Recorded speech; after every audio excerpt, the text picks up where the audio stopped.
Hello and welcome to this week's Coffee Club. Myself, Robert Grieve, with me as ever, Bill Leckie. It's been a great week for Scotland, just back from Warsaw, Poland. How was your trip? It was a great trip. Good. Great trip, thoroughly enjoyed it. Always better when Scotland get a win, of course. A long journey back, I have to say, a bit of a trek back, but we're here. You watched it, what did you make of it? 'Cause I thought it was a terrific performance. Absolutely tremendous.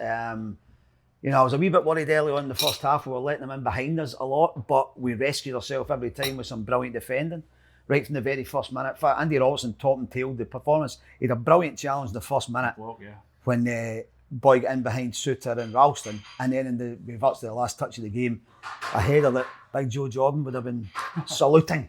And in between, I just thought we were tremendous. I thought we played some magnificent football. I thought we defended really well. I thought the keeper was brilliant. All our key players turned up.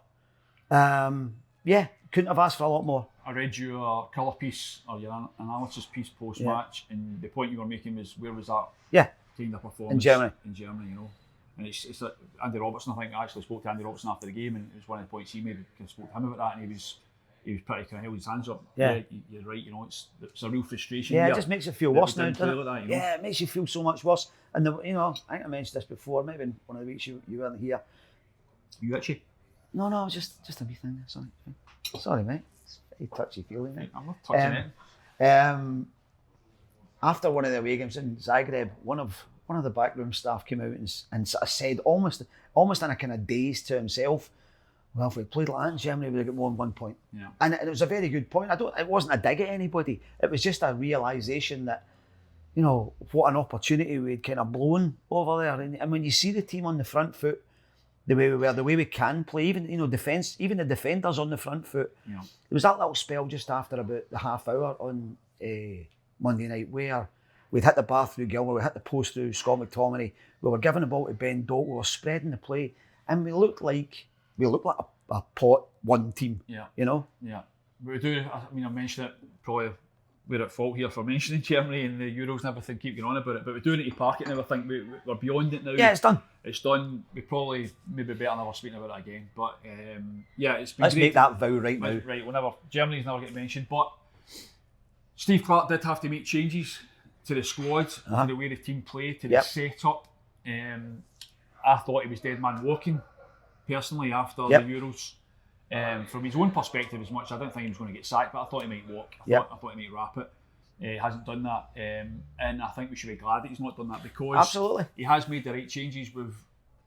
It's maybe been forced to a certain extent with Kieran Tierney still been injured, and he's gone to the back four, but we're better. We are better. We're a better team as a back four. We're playing better football. The back three was built round Kieran. It was built round having Kieran Tierney and Andy Robertson both in the team.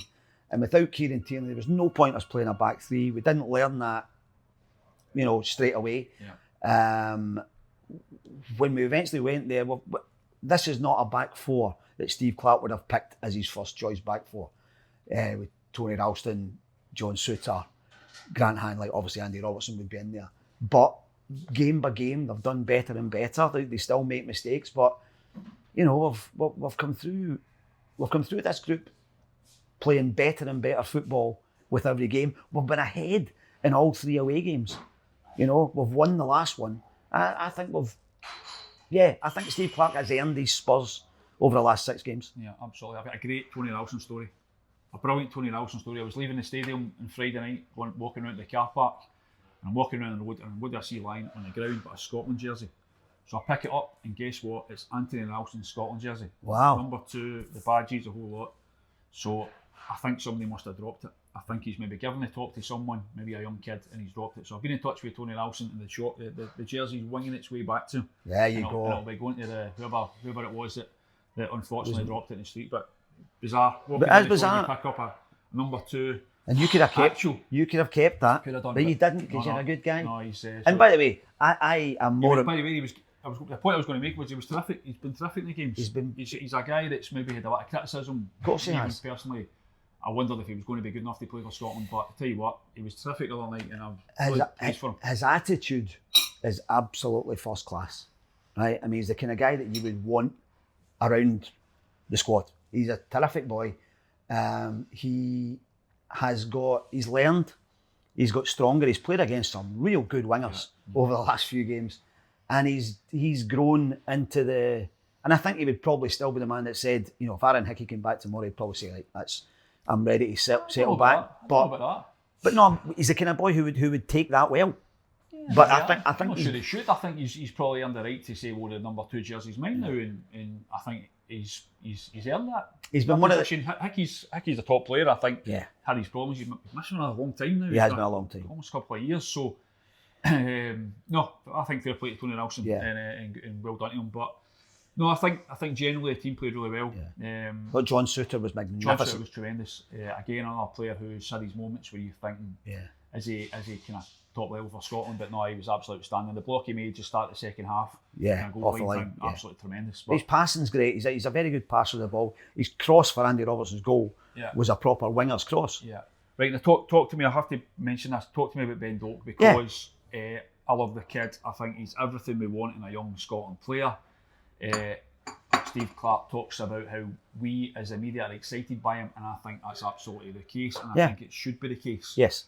However, as much as he's played him, Steve Clarke, and he was going to take him to the Euros, but for an injury that the boy got, but he's trying to keep a lid on it. Can you understand him why he's doing that, or like me, does it baffle you that we're both? What do you make of it? Come on, both. I am baffled by why, when we get a player of his skill and excitement level and just the whole Gallus thing about him. He is, I said the other night after the Croatia game, this is what Scottish football has always been about. We Gallus guys like Ben Doak. We don't produce 6'10", monsters. We produce wee guys that can nutmeg people and run past them. And he just brings the game to life. However, I can also understand Steve Clarke being Steve Clarke, that the more people get excited about it, the more Steve will get cautious about it. Now, he talked about not playing him. Like in Zagreb when he played really well and he gave Guardiola a hard time the first time round, he talked about not playing him then when we were at home to Portugal. And he did play him. Yeah. And then he talked after he was brilliant against Croatia again about not playing him against Poland. And he did play him. And it's just very Steve Clarke. And I know it's annoyed the hell out of you. It has annoyed the hell out of me. Tell me, explain to me why. What's the benefit in talking the kid down? What's the benefit when we ask Steve Clarke about Ben Doak, that he points out his deficiencies? We all know he's raw. We all know he's young. We all know he's got a lot to learn. Tell me the benefit. I don't think there's a benefit in it. It's just, it is how Steve Clarke will always be. He will always... Do you think he privately behind the scenes is saying to Ben Doak, listen, I'm going into the media press conference right now, they're going to ask me about you, guaranteed, I'm going to talk you down, or and ignore it because I think you're top. You're playing, by the way, you're in the team, I'm really happy with everything you're doing, just ignore what I'm saying. Or is there a danger that if he hasn't done that Ben Doak, when he's gone onto Twitter or his pals are texting him saying, are you playing in this game? I can't believe he's talking about dropping you. And the man goes, I don't know. I don't know what the truth is. Do you know what? But it would alarm me if the truth was that Steve Clarke is putting doubt into the kid's mind. Do you know, I don't think it's possible to put doubt into Ben Doak's mind. I, having spoken to him a couple of times, you spoke to him a couple of times, he has a remarkable attitude to football. He speaks very well to us, which is he can come. For a 19-year-old. We always say... By the way, I live with a 19-year-old who doesn't speak that well. Well, exactly. I mean, you that's his son he's talking about, by the way. So. He is remarkably level-headed. His statement on Friday night, half an hour after he's just torn Guardiola to bits, where he said, I don't see price tags, I don't see faces, I don't see reputations, I see shapes and shirts that I'm going to run past. And I thought, there's a boy who's got his head on. I don't think it would be possible for Steve Clarke to put doubts in the boy's head. I think Steve is just one of these guys that the more you say, this is fantastic, the more he'll say, well, we need to keep a wee lid on it. That's just him. Yeah. I owe my boy an apology. He'll not like me saying that. He's not a good speaker. He is a good speaker. No, but I don't know. It just doesn't sit well with me. I just wonder why we're asking him. I mean, we went to the press conference before the game the other night, Sunday night, and we're talking, do you think Ben Doak, he can't. And then we ask him about him, and then he comes out, no, he's nothing guaranteed, and he played the game the other night, we need to see, and you're like, come on, even on Monday night he said, I should have taken him off earlier. Oh, I know. You know, so he's. I think he has been very protective in his own way. But my point is that being protective? I think in this country, I think we are far too. Yeah. We're too reluctant. Yeah. To talk our players up. Absolutely. What is wrong with talking our players up? For me, Lennon Miller should be in the Scotland squad already. Whether he's playing or not, he should be in the Scotland squad. Because he needs that experience of being around these guys. Ben Doak, I think, would have played in the Euros if he was fit. By the way, I'm not so sure, Bill. I wonder if Ben Doak, I think, I can almost have seen Ben Doak going to the tournament and sitting on the bench. We said we weren't going to mention the tournament again. I know I shouldn't, but I wonder if that. Yeah, I think there would have been every chance that Steve Clarke was taking him there for the experience of it, which was fine. But I wonder if he would have maybe been reluctant. We'll never know. I don't know. But I wonder if he'd have been reluctant, and maybe the kid would have sat there on the bench the whole time. Because I mean, James Forrest sat on the bench the whole time. You know? I genuinely think Ben Doak is a remarkable young character. He's got a mindset of a. I'm trying to describe what it's like when you talk to the boy. He's bright and he's intelligent. I don't think he's an overthinker. I think he just loves getting the ball and beating people, and that's all I want him to do. And whether Steve Clarke says the things he says or he doesn't, as long as Ben Doak's in that team, you know. And I love the fact that the more he's played, the sort of 4 games he's started now, the more we're giving him the ball for early. The first couple of games he would have to shout for it a couple of times. Now the first time we look up and we go, there's Ben Doak, there's the out ball. Yeah. And he has made such a difference to the team in terms of us getting up the park and getting at teams. Yeah, it's that threat as well. When opposition know you've got pace on the break, they need to be more careful, you know. No, listen, he's still got a lot to learn. He's only a boy. Yeah. And you've got to remember as well, Robert, he's probably played, I think now, 90 minutes 3 times in his career. It's just remarkable, isn't it? Yeah, that's true. But listen, I agree with the sentiment that we do have to be careful. I agree with the sentiment that we don't want to put too much pressure on him. If he was a kid, you thought the pressure might go to his head, it would, or it might not be grounded. No. He might suddenly change. But I don't think that is his character. I think he is a very humble kid. I think he does realise what he's got. I think he's got great advice behind the scene, the guys that look after him, who will make sure he doesn't get ahead of himself, and he clearly comes from a good family. You see the way he speaks, the way he conducts himself, he's clearly been brought up really well. So, no, listen, it's great to see. I just think at a time when we've had issues with the Scotland team, when we've had such disappointment, and you get this ray of sunshine, then why shut the curtains? What I would say is, that's a very good phrase, I like that.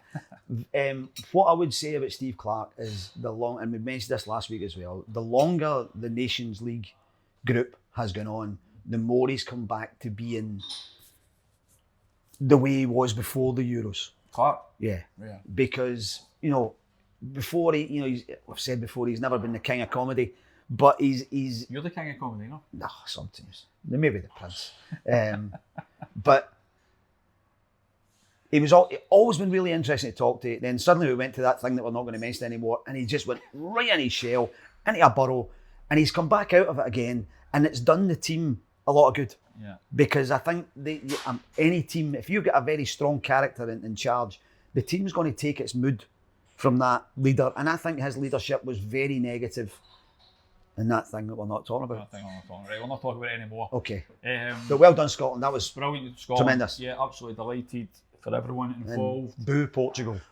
Yeah, we've come out of it. It was such a great night, but it could have been better had Portugal. It's very Scotland Day, isn't it? We then don't get the results last night. It do us any favours. We're pot 3 for the World Cup qualifiers, which I'm not saying it makes it impossible. It doesn't. We need to get really lucky in the draw when it comes around. Before that, we've got the Nations League playoff. We get a playoff for that in March. The 4 teams we can get: Turkey, Ukraine, Austria, and Greece. So we're away on the 20th of March. We're at Hampden on the 23rd. You'd fancy us against? Why not? Yeah. I mean, these are the teams. We had this discussion last week. I'm saying we should be. The reason we played the big teams and lost to them was so we're prepared for being better. Your argument was that we should maybe be prepared to play in that kind of pot B level. And these are the teams that you're talking about. These are the teams but these are all teams now who have. I think what I would say, Bill, and I don't mean this may sound worse than I mean it to sound, the teams that we've played, the top level, the Group A teams that we've played aren't the top level. You know, we didn't play Germany. No, I'm talking about when we've played France and Spain and Germany. And you were saying we shouldn't have taken them. Yeah, but I said at the time that we should have taken them. Yeah, but my point being that saying to be in the top group, I think when you're saying it would be better being in the second tier to get, because I think essentially the group we are in is pretty much a second tier. We're in the Nations League group. Portugal, Croatia, Poland. Croatia are not a team that we are. No. Portugal probably a top. Yeah, look. If you look at world and European finals, Portugal and Croatia are perennial quarter-finalists minimum. Yeah. Minimum. Yeah, they have. And I know Croatia. I know this Croatian team are they're on the way. Once Modric goes from this team, I don't mean they try the achievement of the last couple of the 3 results, because it's not even just the results. I think the way the team played for me was as much as anything. If we lost that game the other night 2-1 in the last minute kick of the ball, at the end of the way it ended, that's the thing when we're talking about. It's not losing. No, it's not just losing. The way you lose, the way the team plays, the way the team set up. That's what we want. And if you look at it, 3-2 at home to Poland, last minute penalty. 2-1 away to Portugal, last minute goal to Ronaldo. We were ahead in every game. I know I've already. If you look back, I've mentioned it. You mentioned that, yeah. But you're right. So what the point I was going to make there is that this time, as we grew towards the end of the group, this time, even though we lost that lead, we were then still good enough to come back and score again, which again is a big progress. Yeah. Major progress for us. Absolutely. No, we hope it continues. A bit of a break now. No more international football until March, which some people might be happy about. I get the impression a lot of people, they like the domestic stuff that comes international. I'm a wee bit different. I love Scotland. So I like it. I like it very much. I would like to think it's a unifying thing for much of the country, but for some people it's not. It's switch off. Right, well, domestic. We'll be back to domestic stuff this week. It's a strange weekend coming up because there's a game late on Saturday, or a couple of games late Saturday. Rangers play earlier. Yeah. They're in the afternoon. Dundee Hibs at 5:45. Hearts Celtic at 7:45. Talk to me about that. I know it's a Sky game, so Sky decide what happens. They're the one that pump all the money in, so we can't really have too many complaints about what they choose, because essentially they're the company that funds Scottish football. You and I go where we go when we're meant to go, and that's fine. That's our job. But the fans, as a season ticket holder, exactly. That's my point. If you're a Hearts season ticket holder, for instance, or a Dundee or a Hibs, a Hibs travelling fan or a Celtic travelling fan. Celtic travelling fan on Saturday. Now they've got a vastly reduced allocation now at Tynecastle, so but there's still some of that allocation will be travelling a long way, and they'll have seen the Hearts fans will have seen the fixtures at the start of the season and said, right, that game will get moved probably to 12:30 on a Sunday. We'll get ready for that, and suddenly it's 7:45 on a Saturday night. Now, for people living round about Tynecastle, that is not good on a Saturday night when you want to go out and do things, on Dalry Road or Haymarket or whatever, and suddenly you find there's a big match on. It changes the dynamic.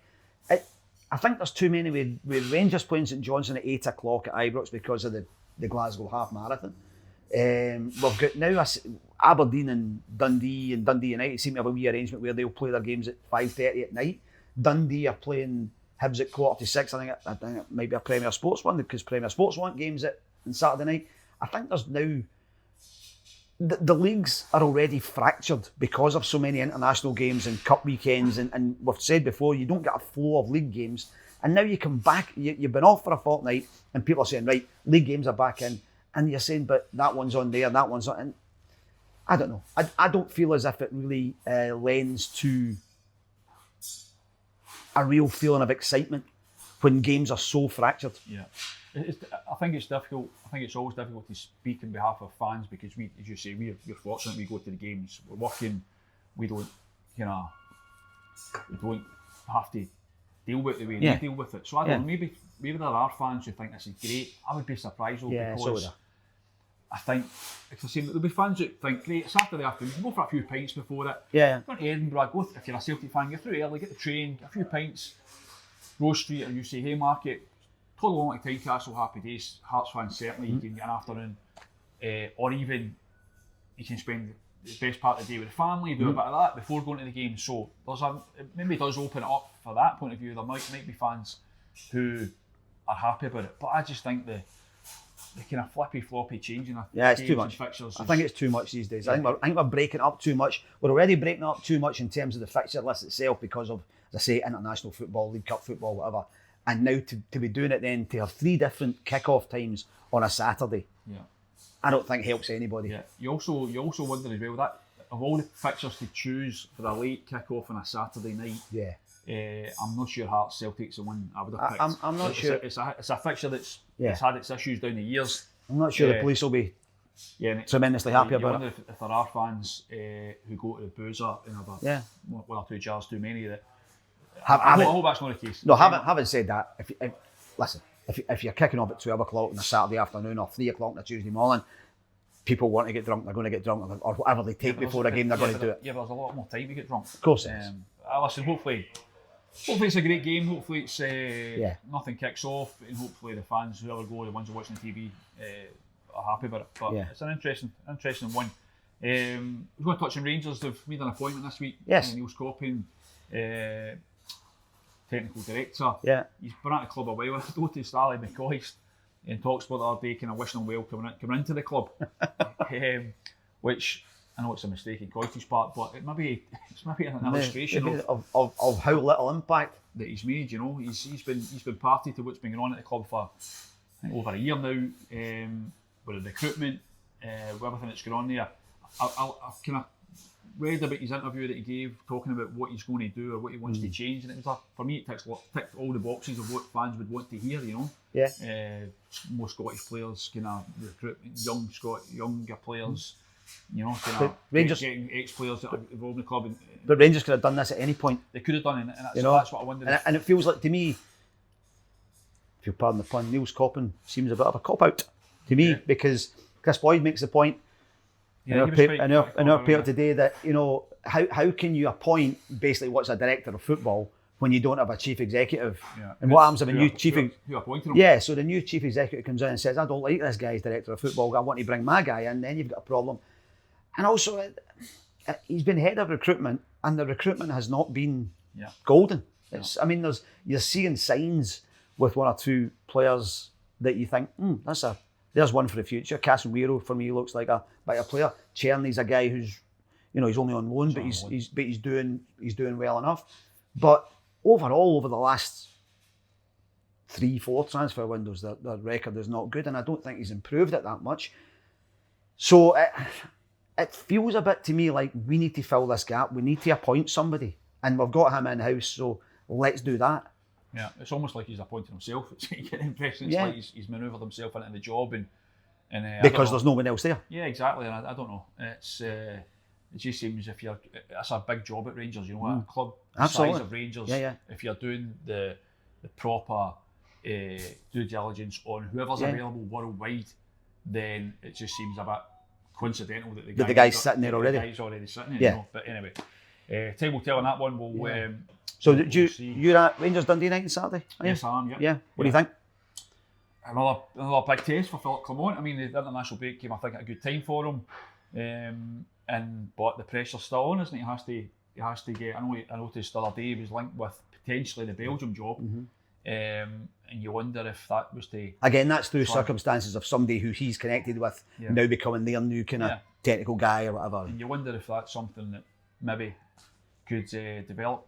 You think that's is one of these situations that might end up suiting everybody? Potentially.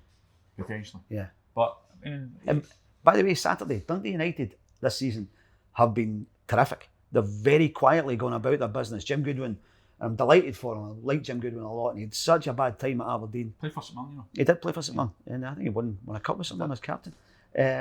But he's fought back at Dundee United after a difficult start. You know, he came in and they were already getting relegated, and he couldn't stop it happening. He brought them back up. The signings have been good. They've settled in to have a good system of playing, and they will make it very, very difficult, I would think, on Saturday for Rangers. Yeah, but Philippe Clement has to. He has to win. Has to keep the results going in, because they need to keep up with Celtic and Aberdeen. Yep. Quite frankly, but we'll see what comes over the weekend. Looking forward to getting back to Scottish games. Yeah, me too. The weather's turned, isn't it? It's a bit cold. It's going to be 10 degrees on Saturday. 10. You can wear a wee short sleeve shirt again. Slaughter for my short sleeve. No, it's a willy. I think he's very, it's very manly. You can wear that in the press box. You didn't say that in a very manly way. No, it's very manly. Marco and you was slaughtering me. I walked in with my short sleeve shirt and it's about -2 outside. But anyway, cake wise, let's do our traditional. We have cheesecake, we are cannolis, and we're a bit of tiramisu. And it's we're flanked here like Ben Doak and somebody who plays on the left, Pat Nevin, or whatever, by cannolis. I don't know. Front two of tiramisus and a wee sort of 2 number 10s of cheesecake. That big fat one's got a kind of look at Boydie about it. Sorry, Boydie. Anyway, well, they're not going back to the office today. I've got a working from home afternoon. Oh, so you're going to just cake yourself right up? You notice I'm not even being offered a cake here. I'm going to be cannoli daft with these. But anyway, thanks for tuning in to this week's Coffee Club. As always, like and subscribe. You can see that beneath. Let us know your comments as well. We enjoy the comments that you make. Let us know what you think. And we'll be back in touch next week.